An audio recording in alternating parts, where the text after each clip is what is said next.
வணக்கம்.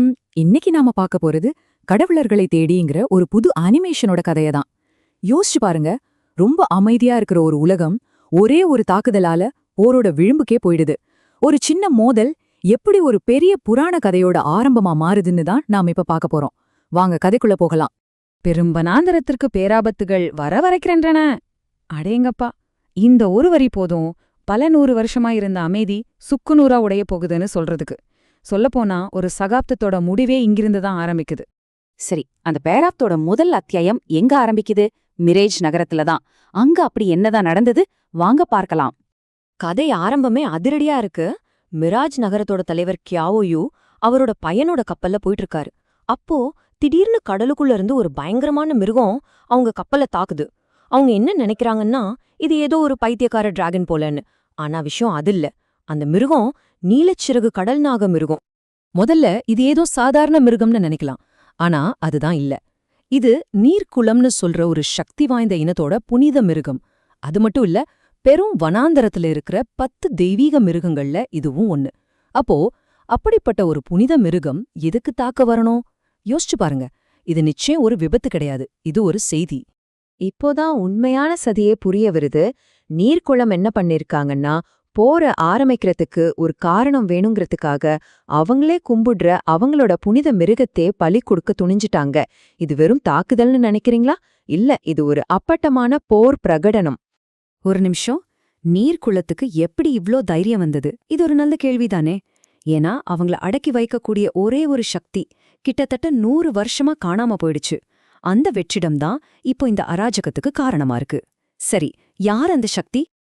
அந்த காணாம போன நபரை பத்தி தெரிஞ்சுக்கணும்னா நாம கொஞ்சம் டைம் டிராவல் பண்ணி பெரும் வனாந்தரத்தோட சரித்திரத்தை புரட்டி பார்க்கணும்.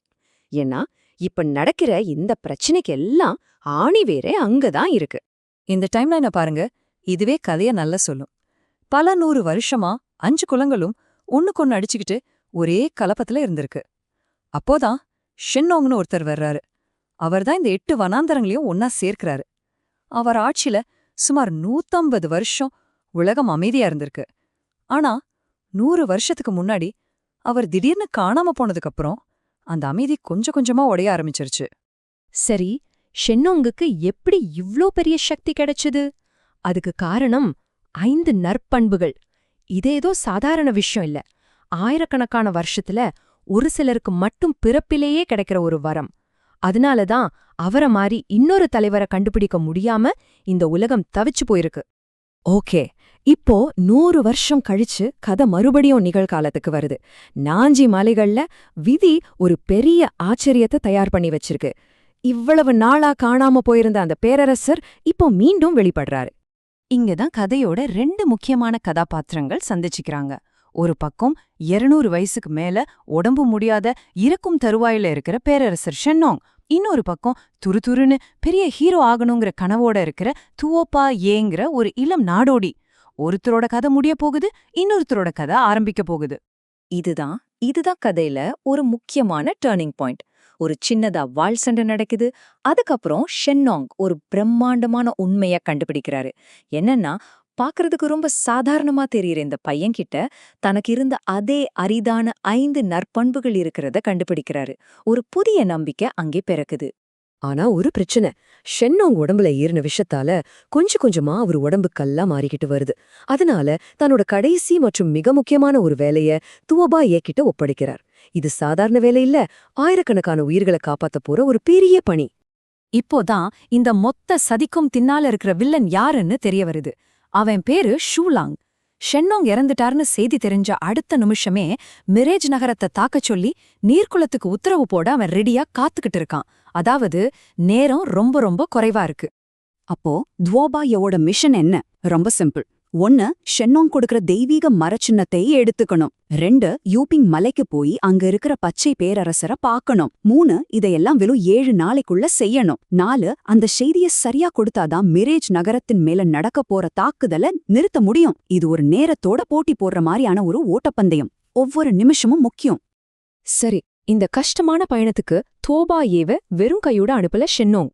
3 முக்கியமான விஷயங்களை கொடுக்கறாரு. 1, வழிகாட்டுறதுக்கு 3 புத்தகங்கள். அதாவது அந்த வனாந்தரத்தை பத்தின முழு அறிவும் அதுல இருக்கு.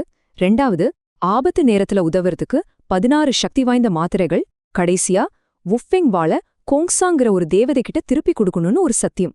அறிவு, சக்தி, வாக்குறுதி, இதுதான் இப்போ துவோபாயேவோட ஆயுதங்கள். சரி, நம்ம ஹீரோ துவோபாயேவோ இந்த பெரிய பொறுப்பை எடுத்துக்கிறான். ஆனா அவன் பயணத்தை ஆரம்பிக்கிறதுக்குள்ளேயே ஆட்டக்களம் சூட பிடிக்க ஆரம்பிச்சிடுச்சு. உலகம் அவனுக்காக காத்திருக்கல. துவோபாயே இந்த பெரிய பொறுப்பை ஏத்துக்கிட்ட அதே சமயத்துல எதிரி ஷூலாங் சும்மா இல்ல, அவனும் அவனோட வேலைய ஆரம்பிச்சிட்டான். ஷென்னோங் இன்னும் காணாம தான் இருக்காருன்னு உறுதிப்படுத்திக்கிட்டு இப்போ அவனோட ஆட்கள் அடுத்த டார்கெட்டான பச்சை பேரரசரை கண்காணிக்க போயிட்டாங்க. இப்போதான் உண்மையான போட்டியே ஆரம்பிக்குது. அப்போ கதை இப்போ ஒரு பெரிய கேள்விக்குறியோட நிக்குது. ஒரு பக்கம் ஒரு பெரிய போருக்கான எல்லா ஏற்பாடுகளும் வேகமா நடந்துகிட்டு இருக்கு. இன்னொரு பக்கம் எந்த அனுபவமும் இல்லாத ஒரு சின்ன பையன் ஒரு இருந்து கொண்டிருக்கிற தெய்வத்தோட கடைசி நம்பிக்கையை மட்டும் தூக்கிக்கிட்டு புறப்படுறான். ஒரு பெரிய சாம்ராஜ்யமே சரிஞ்சுகிட்டு இருக்கிற இந்த நேரத்துல ஒரு சாதாரண பையனால இந்த உலகத்தோட தலையெழுத்தைய மாத்த முடியுமா? உங்க பதில் என்ன? பொறுத்திருந்து தான் பார்க்கணும்.